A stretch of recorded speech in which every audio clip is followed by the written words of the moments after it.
Atire no povo.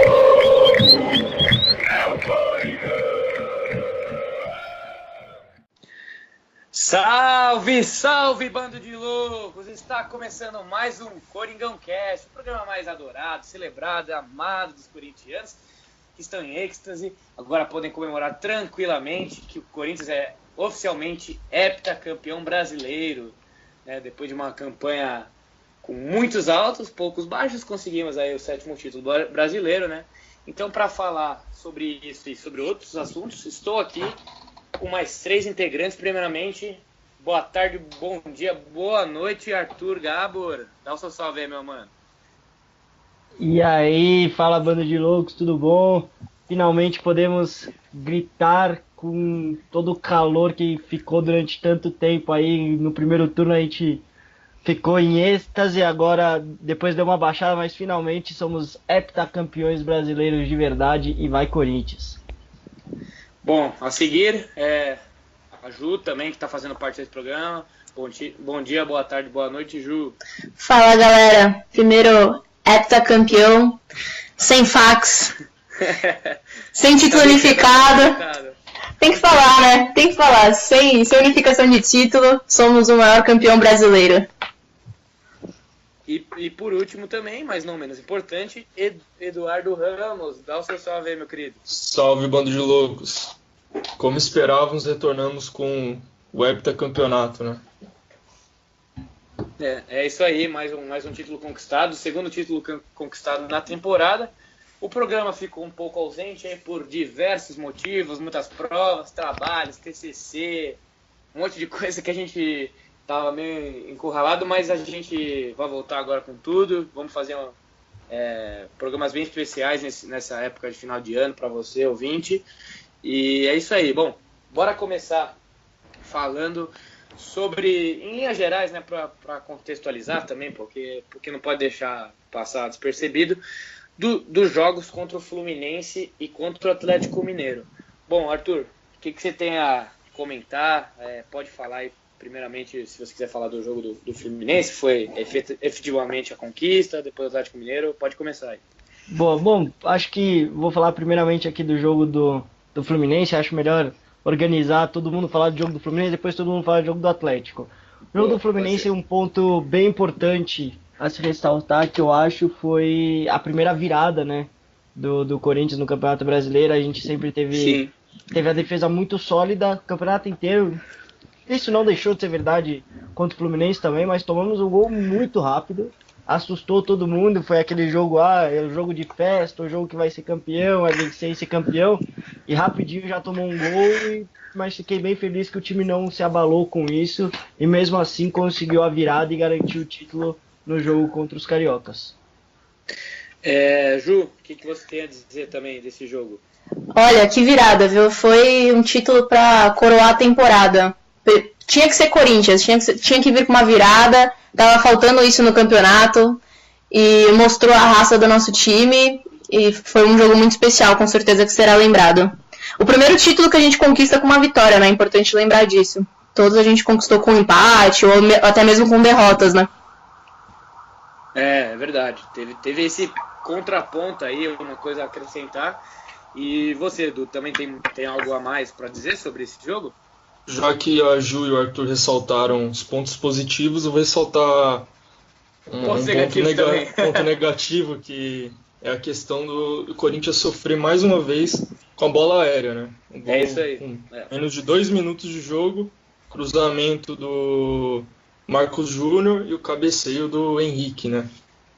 Isso está sendo uma das grandes dificuldades da nossa defesa nesse Campeonato Brasileiro.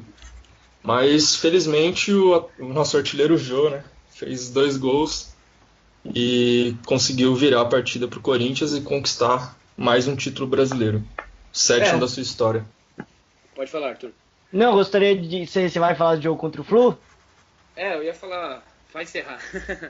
Então pode falar, que eu ia puxar o gancho já desse gol de bola aérea pro jogo do Atlético, mas termina aí para falar do jogo do Flu, desculpa. Bom, não, relaxa. Só para sintetizar, uma coisa que o Carille e a comissão técnica devem procurar melhorar, aperfeiçoar essa bola aérea, como o Edu disse. O Pedro Henrique falhou no jogo contra o Fluminense, contra o Atlético Mineiro. Ele errou, ocupou a faixa errada do campo, acostumado, né? Durante o segundo, o próprio Carille, né? E eu sinto que ele tem esse defeito na bola aérea. Ele é um zagueiro bom, rápido pelo chão, mas ele deixa a desejar com esse posicionamento nas bolas aéreas. Mas também quero destacar, né, o espírito do time, que voltou totalmente diferente, querendo o jogo na segunda etapa. O Jadson entrou muito bem, ocupando uma função um pouco diferente da que ele estava acostumado, né, durante esse ano. E o Jô lá, né, como sempre, para concluir, aparecendo muito bem. O cara teve uma temporada brilhante e é isso aí. Pode puxar, Arthur. Não, só ia aproveitar que o Edu falou do gol em bola aérea. Realmente isso foi um problema muito grande do Corinthians esse ano, e contra o Atlético Mineiro não foi diferente, né? O Fred fez um gol de cabeça num escanteio sem sair do chão. E muito feio para uma zaga com jogadores muito bons no jogo aéreo, né? Por mais que não seja a parte principal do Pedro Henrique, eu não vejo ele como um cara ruim no jogo aéreo. Defensivo ele deixa mais a desejar, ofensivamente ele vai bem. Mas por ele ser bom, ele já fez alguns gols de cabeça, ele sempre aparece bem nos escanteios a favor do Corinthians. Ele é um cara que eu acho que, se treinar, consegue melhorar esse defeito que ele tem aí. Esperamos que sim, né? Pois é, porque agora sem Pablo tem chance de cair sobre ele a responsabilidade de ser titular, né? Que é um perigo, né? Mas isso é um assunto para outros programas, né? Mas, bom, já falando um pouco sobre o jogo do Atlético Mineiro, particularmente o jogo mais da taça, né, que realmente foi entregue, uma festança na arena, um mosaico super legal. Foi um dia para o torcedor curtir mesmo, e quem foi à arena com certeza gostou. Não ficou 100% feliz, porque o ideal seria a vitória, mas o Corinthians fez um belo jogo. Eu achei muito interessante a postura do time. Imaginei que o time ia ficar modorrento, apático, assim como foi o jogo contra o Flamengo, que perdeu 3-0 e não teve lá muito propósito. Aquele jogo foi mais para cumprir tabela. Só que parecia ali que o Corinthians ainda precisava da vitória para ganhar do Atlético Mineiro e conquistar o campeonato. Os jogadores, desde o começo do jogo, a fim de jogo, criando. O Corinthians levou o gol, foi para cima ainda no primeiro tempo, fez um bom primeiro tempo. Segundo tempo também gostei. Mais uma virada que conseguimos, então mostra que o time tem a sua força para conseguir ganhar jogos, sim. E que só não estava acontecendo mesmo, né? Mas o time tem potencial para virar jogos, com certeza. A gente pode esperar isso pro ano que vem, porque dificuldades virão. E é isso aí. Ju, você tem algo a dizer desse jogo? Só para complementar o que você disse, o Corinthians jogou até com mais vontade do que o Atlético Mineiro, que está buscando uma classificação para Libertadores, né?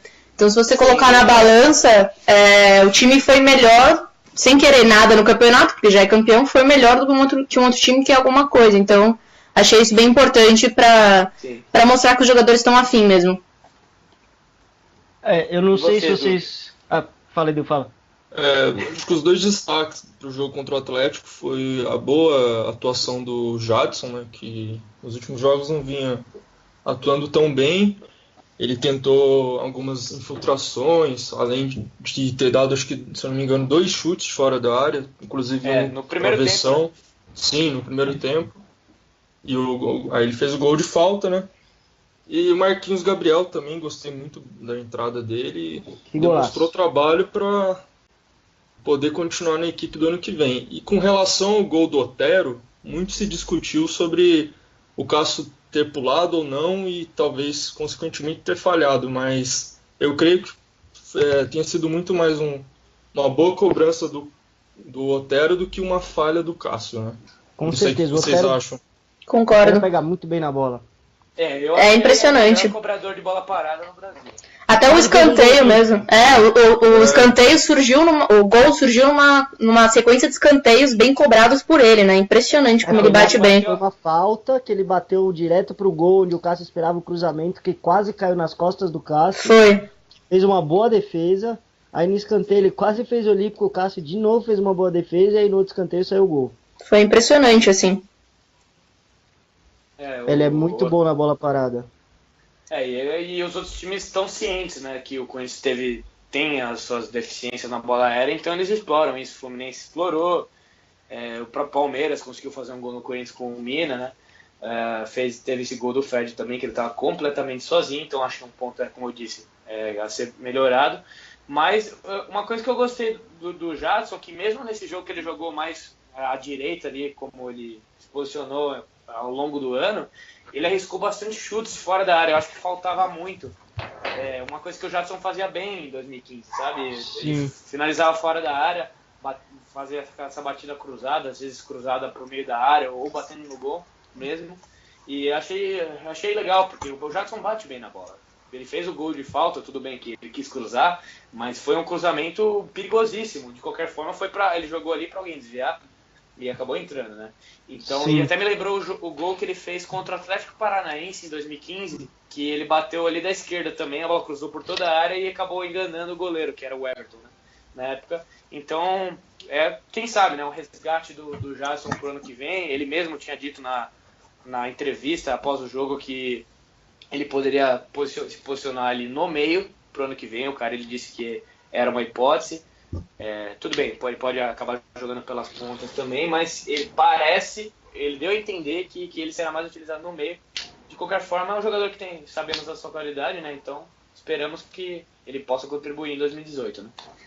Sim, e aproveitando esse gancho que você falou do Jadson, do chute de fora da área, eu lembro há um tempo, aqui no programa, que eu fui até nadei um pouco contra a maré, defendendo o Maicon, que eu gosto dele arriscando mais, um jogador mais ousado, que ele tinha perdido isso nos últimos jogos. E nesse último jogo eu achei que ele entrou um pouco mais ligado, um pouco mais ousado, arriscou 2 chutes de fora da área. O Vitor fez uma boa defesa, Sim. a outra bola passou muito perto. Ele tentou mais bolas enfiadas, então eu gostei bastante do desempenho do Maicon nessa partida, entrando no segundo tempo mais ligado e mais ousado. Eu tenho até assim uma teoria sobre o Maicon. Eu acho que faltou um pouquinho de físico para ele no final da temporada. Eu acho que ele cansou muito. Sentiu bastante. Quem sabe? Acomodação, né, de todos os jogadores. Também, Se eu acho que alimentar um misto mal, de coisa. dormir menos. Eu acho que é um misto de coisa, né? E o Maicon, ele é um cara que sempre se doou muito esse ano. Ele bem fisicamente, quando a gente estava bem também, como eu já havia dito em vários programas. E acho que entra nessa questão da acomodação, sim. E ele, por exemplo, por ele ser um jogador que tem 19, 20 anos, né? Agora não tenho certeza da idade dele, mas talvez se ele fosse um jogador mais experiente, ele saberia que momentos da temporada ele deveria se doar mais para chegar mais inteiro no final, não sei. Acho que o jogador mais experiente, por exemplo, o Elias, que tinha vários jogos que ele participava pouco, ele se doava em jogos mais decisivos, porque sabe dessa importância de estar bem em momentos que precisam mais dele, né? Então acho que é uma questão de amadurecimento também. Não sei se vocês concordam. Eu espero que ele possa ficar para amadurecer aqui, né, no Corinthians, e não fora do país. Vamos ver. Eu concordo aí com o que você falou. O Maicon precisa realmente de mais experiência. E só completando a informação, ele tem 20 anos, tem muita carreira pela frente, muito tempo para amadurecer aí. Para mim tem um futuro brilhante pela frente. Bom, vamos avançar um pouquinho aqui no assunto do programa e vamos falar sobre a despedida do nosso querido Guilherme Arana, nosso lateral esquerdo, que infelizmente está sendo vendido para o Sevilha. Viaja nesta quarta-feira, dia 29 de novembro, para Sevilha para realizar, eu não sei se ele já vai realizar exames médicos, mas parece que ele vai acertar os últimos detalhes da transferência. E o jogador de 20 anos está saindo para o Sevilha, que o Corinthians também não confirma os valores, mas deve receber pouco mais de 20 milhões de reais. E o clube atualmente detém 40% dos direitos econômicos do jogador. Mas, segundo o próprio presidente, deve manter 10% para lucrar uma transação futura, que eu acho que é uma decisão acertada da diretoria, visto que o Guilherme Arana tem tanto potencial, acho que até tem mais potencial que o Malcom, né, que a gente não imaginava que, mesmo mantendo os 15% do Malcom, ele ia se tornar o que ele já está se tornando, que ele deve sair do Bordeaux em questão de tempos. E é isso aí. O que vocês acham aí dessa decisão da diretoria na venda deles em relação aos valores? Arthur, pode falar. Eu achei interessante, né, manter esses 10%, não só pelo Arana ter a esperança, né, de ter um futuro, não tem como afirmar que ele vai vingar realmente lá na Europa, mas tem tudo para dar certo, e também por conta do time que o Arana tá indo. Eu já falei aqui em outro programa, o Sevilla tem uma tradição muito grande, muitos jogadores eles fazem isso, de comprar jogadores novos, jogadores não tanto nome no mercado da bola, falando mundialmente, formar esse jogador, dar experiência para ele, dar uma boa formação para ele e depois vender por muito mais caro. Então o Corinthians, conseguindo manter esses 10%, tem tudo para ganhar uma grana mais para frente. E você, Ju? O que você pensa? Concordo. Se Deus quiser, o Arana vai dar certo lá fora. Ele é um cara centrado. Muito se fala dele, né? Que ele vai pra festa, que ele bebe, essas coisas todas, mas ele se mostrou um cara centrado, sim, e eu acho que ele tem um futuro grande. É importante a gente ter 10% dele. E vamos ver, né? Se essa grana aparece, aonde vai ser investida essa grana, porque no Corinthians o dinheiro some. Pagamento de dívida, pode ter certeza. Tá complicado. Vamos utilizar mesmo. Você quer acrescentar mais uma coisa, Edu? Eu acho que ele é um jovem em potencial. Eu até arrisco dizer que futuramente ele deva substituir o Marcelo na seleção brasileira, que é uma posição difícil, né? As laterais. E ele tem toda a ousadia nos pés, né? Dribla bem. Ele apoia muito bem no ataque. Eu gostaria que ele ficasse mais um ano no Corinthians para adquirir mais experiência, mas conquistou 3 títulos no Corinthians e tomara que dê tudo certo na carreira dele na Europa.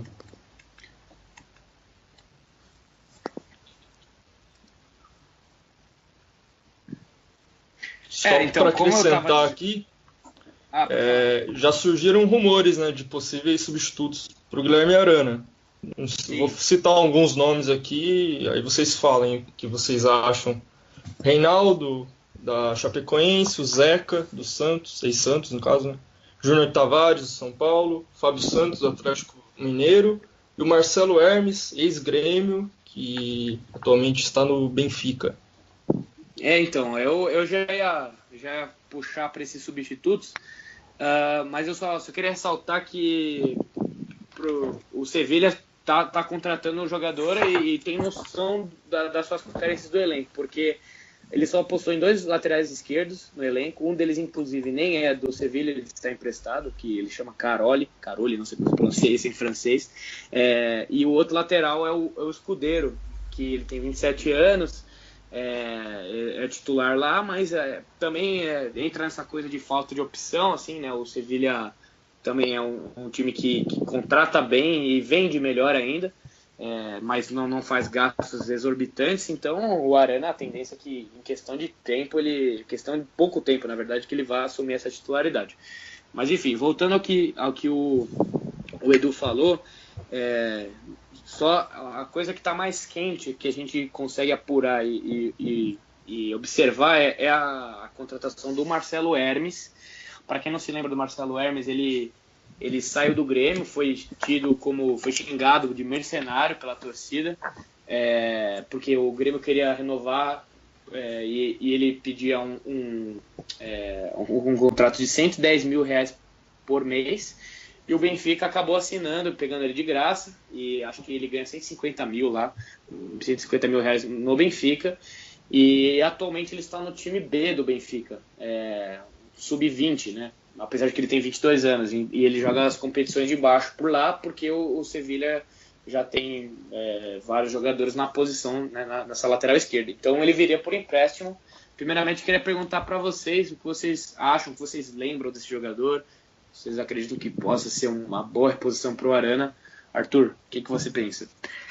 Bom, sinceramente, eu não lembro muito dele. Eu sei que ele, mesmo no Grêmio, ele jogou pouco, né? Ele ficou, apesar de ter ficado, acho que, se eu não me engano, ele chegou lá para 2013, saiu em 2016, ficou uns 3 anos mais ou menos, mas ele jogou poucas partidas. Ele com certeza ele não jogou assim, somando tudo, um campeonato brasileiro inteiro, sabe? E no Benfica, como você falou, ele atua super pouco, agora tá no Benfica B, mas mesmo lá não tem jogado muito. Então eu acho um pouco difícil saber o que esperar desse jogador, sabe? Vamos ver aí o que a gente pode esperar. Talvez uma aposta boa, mas talvez um tanto quanto arriscada para chegar para suprir essa saída do Guilherme Arana. Inclusive o Hermes foi bastante tempo reserva no Grêmio, porque quem era titular na época dele, e era até o começo desse ano, era o Marcelo Oliveira, né? E o Marcelo Oliveira nem lateral esquerdo ele se tornou, né, praticamente. Então, já jogou bastante tempo de volante, enfim. E o Marcelo Hermes ele surgiu no Grêmio mesmo em 2015 com a oportunidade do Roger, né, o Roger Machado, né, que era o técnico do Grêmio na época, né, mas nunca foi uma unanimidade como grande jogador. Acredito que por ele estar no Benfica tem lá suas qualidades, né, como eu disse, ele tem 22 anos. O jogador jovem, né, isso é bom. Isso é uma coisa boa, mas é aquela história que eu penso, eu acredito que se ele vier para o Corinthians, seria por empréstimo, e até deve vir com uma ideia de como diz, o passe fixado, né? Caso o Corinthians tenha interesse. E é aquela coisa que, igual aconteceu com o Pablo, vai que o cara vinga, vai que o cara joga muito, e aí vai ficar um ano aqui no Corinthians e a chance dele voltar para ter mais chances no Benfica ou ser vendido para outro time é grande, né? Então a gente fica meio à mercê, né? Sim. Vocês pensam isso também? Sim, eu acho que esse negócio de empréstimo depois acaba que nem o Pablo. O Corinthians vira uma vitrine, o cara quer renovar por uma fortuna, o time dele pede uma fortuna e o Corinthians não tem uma fortuna. Então é complicado. Chega algum outro time aí oferecendo um salário maior e aí complica a gente. Exatamente. E o Marcelo Hermes, pode ter certeza que se ele tiver uma boa temporada no Corinthians, vai ser bem difícil que o Benfica vá vendê-lo assim a preço de banana, porque o Benfica, para quem não sabe, é um time que compra por muito pouco, que vende por muito. O Benfica, o Porto, o próprio Sevilha que eu tinha dito, são times que têm essa noção de mercado muito boa. Tanto inúmeros jogadores já saíram de lá e vingaram em times maiores, né, Di Maria, enfim, na Europa, né? Então o Benfica não é bobo, sabe que se for emprestar esse cara vai dar uma rodagem para ele, porque o Corinthians está precisando dessa posição, está carente, né, com a saída do Arana e, enfim, acho que é mais um caso que o Corinthians é utilizado como vitrine.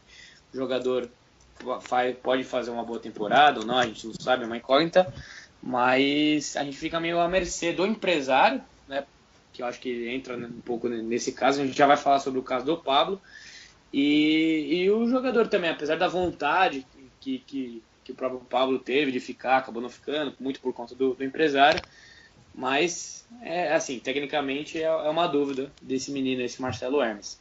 Bom, vamos falar do Pablo. Quer começar falando, Edu? Você que já está uns minutos sem falar. Olha, eu gostaria de parabenizar a atitude da diretoria corintiana dessa vez, por não aceitar as condições exigidas pelo Pablo e pelo seu arrogante empresário, Fernando César, porque imagina se o Corinthians aceita, isso iria inflacionar futuras renovações de contrato dos outros jogadores, né? E a gente sabe que tem vários jogadores titulares aí, acho que uns 5, que estão nesse processo de renovação de contrato. E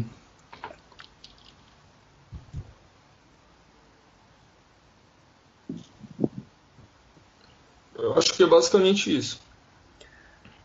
Eu já vi 2 valores diferentes, né, que o Paulo pediu. Eu já vi 400 e 600 mil, não sei qual o valor, se vocês sabem o valor correto aí. Mas, pô, é ganhar mais do que o Danilo e ganhar mais que o Cássio. É um absurdo, o cara tem que saber... O Jadson também, né? O Jadson também. É um absurdo, o cara tem que saber o lugar dele na fila do pão. Ser bem clara. Pois tá achando que é mais do que... Do que realmente é. E aí fez um bom primeiro turno, se machucou, depois no segundo era alguma coisa, não conseguiu render o que rendia no primeiro turno, e aí agora o Corinthians querendo renovar, deu muita confusão, é difícil saber o que realmente aconteceu, realmente por que não rolou essa assinatura de contrato, mas uma coisa é certa, a palavra final era do Pablo, o Corinthians deu a proposta para ele não aceitou por algum motivo, não conseguimos, não temos como afirmar qual que é esse motivo, mas, sabe, de alguma maneira, alguma coisa não agradou ele e fez com que ele recusasse esse contrato que o Corinthians ofereceu. E, pessoal, eu preciso ir nessa. Infelizmente, vou ter que deixar o programa aqui antes da hora, mas tá todo mundo aí em boas mãos. Vocês vão continuar o programa. E só queria minha deixa aí, a esperança do Jô ser artilheiro do campeonato para termos o primeiro artilheiro do campeonato na história.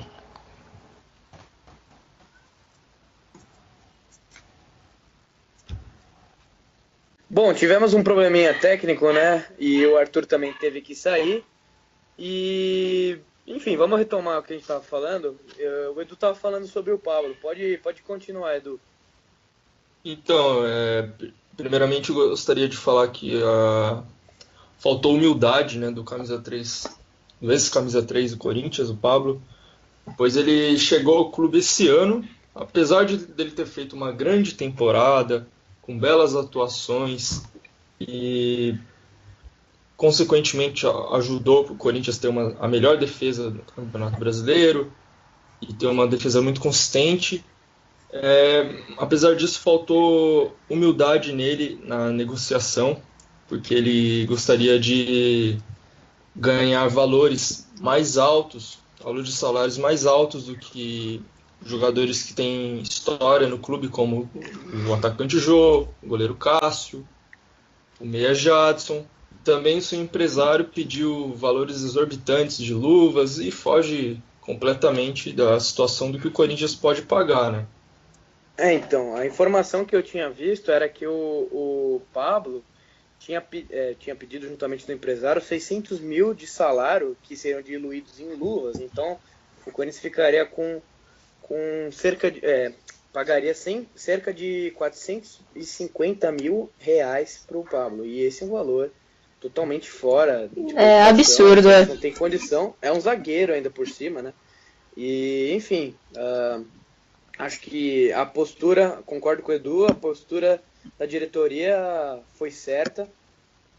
É aquela máxima que a gente sempre fala, né? O Corinthians é muito maior do que qualquer atleta e o Corinthians tem que estar sempre acima das pretensões, enfim, que o atleta quer, as exigências que ele tem que fazer. Igual que foi com o Guerreiro, né? Os atletas vão, o Corinthians fica.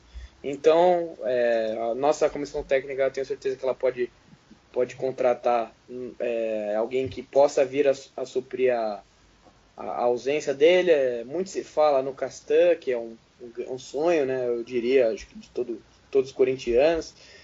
O Messias, zagueiro do América Mineiro. O Marlon, né, da Ponte. O Marlon da Ponte. A gente pode dar uma esmiuçada nesses nomes a partir do próximo programa. Mas são opções que o Corinthians com certeza contratando um ou dois desses 3 jogadores que são os mais comentados na defesa, na zaga mesmo, pode com certeza arrumar esse sistema defensivo rapidinho, até porque a manutenção do Balbuena, para mim, é a chave de manter a defesa segura para 2018. Acho que o Carille é muito bom de defesa, né? Desde que o Corinthians teve Carille, Mano, Tite, a nossa defesa nunca foi ruim, sempre foi uma defesa sólida, e isso não se dá por conta de jogadores, e sim de um bom esquema tático. O Pablo tá se achando mais do que é. O Pablo é um bom zagueiro, mas convenhamos que pelos valores pedidos não ia ter como, e sem falar na proposta, né, que o Bordeaux cogitou não, né, ofereceu ao Corinthians de 3 milhões de euros, então o clube não está em condições de fazer essas loucuras. Com certeza, um desses 3 nomes, ou 2 desses 3 nomes que o Corinthians cogitou, seria um gasto bem menor, E até, com certeza, se o Castan viesse, que ele ganha 700 mil reais, convertendo, né? Na Itália ele também teria que abaixar o salário e ele ganharia mais ou menos o que o Pablo ganharia. Porém, poderia ser uma contratação via empréstimo, acho difícil que a Roma libere o Castan definitivo, mas uma contratação por empréstimo, de um cara que tem identidade com a torcida e com certeza seria bem recebido. E essas outras duas eu vejo um pouco como aposta e com certeza com salários e valores muito abaixo. Bem abaixo. Pediu, né? Então, mas vamos aguardar os próximos capítulos. Para encerrar o programa, a gente vai comentar também rapidamente do jogo contra o Sport, que o Corinthians desafia o Sport na Ilha do Retiro. Vai estar lotada, com certeza, o Sport está em 17º, precisa da vitória para sair da zona do rebaixamento, né? Então é a última, a derradeira chance do Sport. E o Corinthians vai lá, sem pressão nenhuma, praticamente de férias, com férias para boa parte do elenco. E, enfim, eu gostaria de perguntar para vocês, primeiramente para a Ju, que mudanças, que testes vocês gostariam, que jogadores vocês gostariam de ver nesse último confronto? Olha, eu queria muito ver o Pedrinho, ver como ele reage jogando uma partida de titular. Acho que dá pra fazer esse teste com ele, ver quanto tempo ele aguenta, né? Porque ele ainda ele é muito novo e não tem corpo para jogar de titular numa temporada inteira. Mas acho que é um teste válido, ver quanto tempo ele aguenta.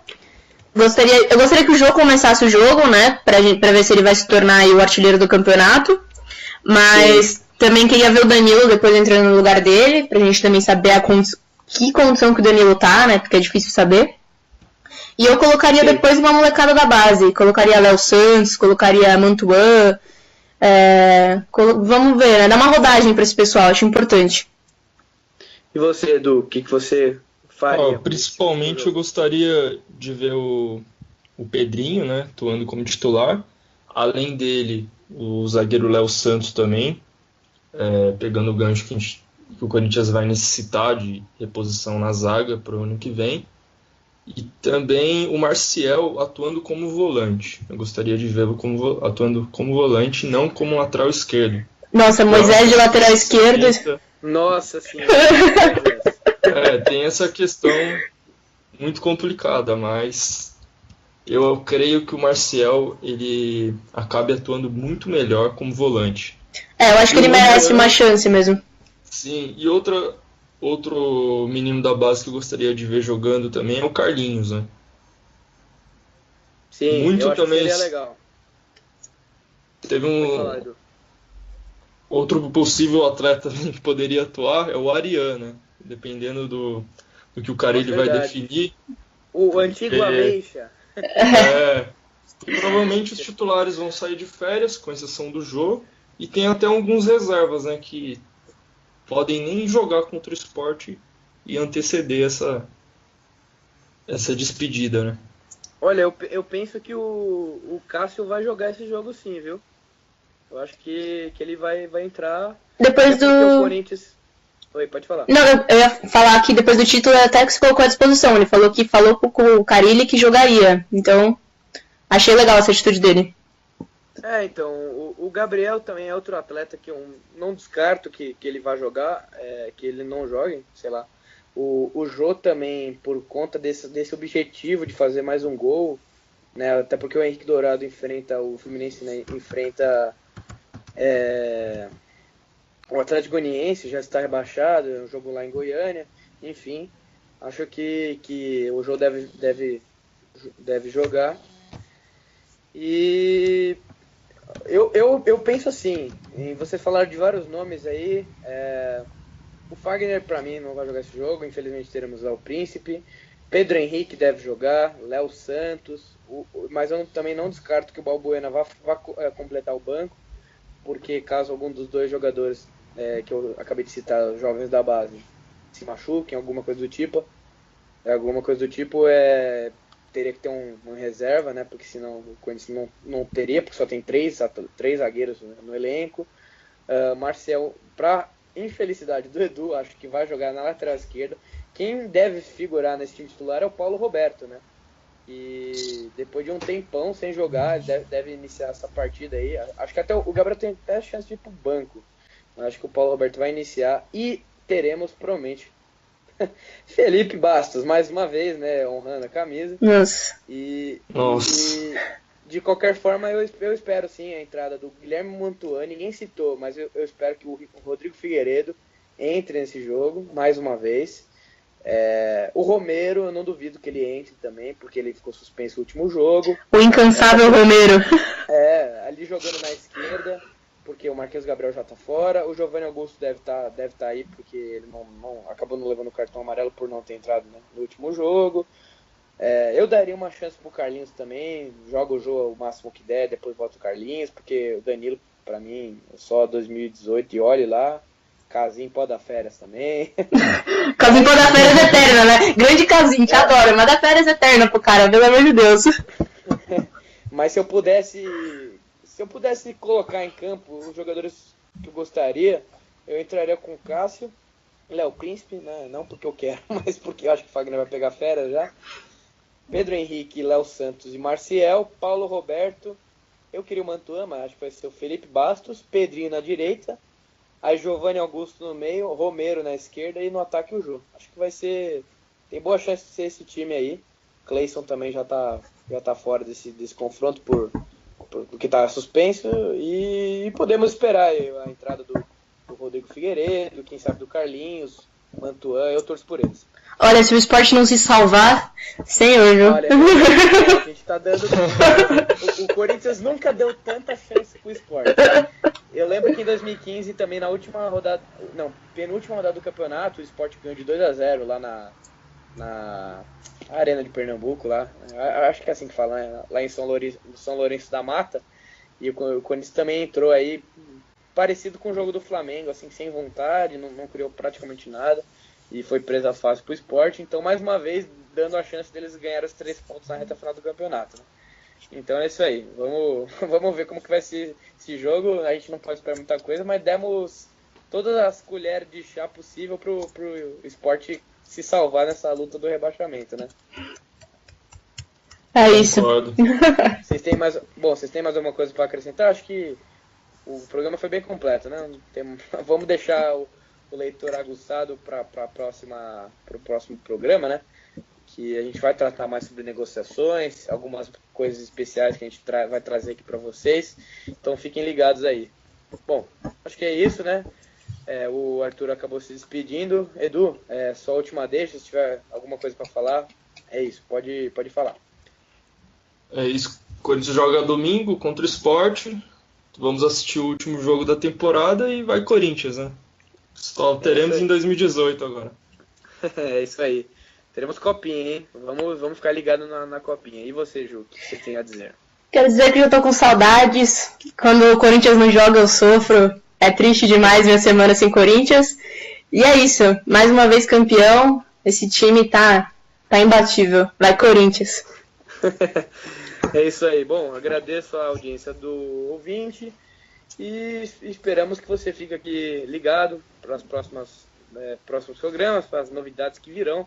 Teremos muita coisa boa nesse período aí de dezembro, janeiro, que o Corinthians vai ficar sem jogar. Então é isso aí. É isso e vai Corinthians! É o time do povo! É o Corinthians!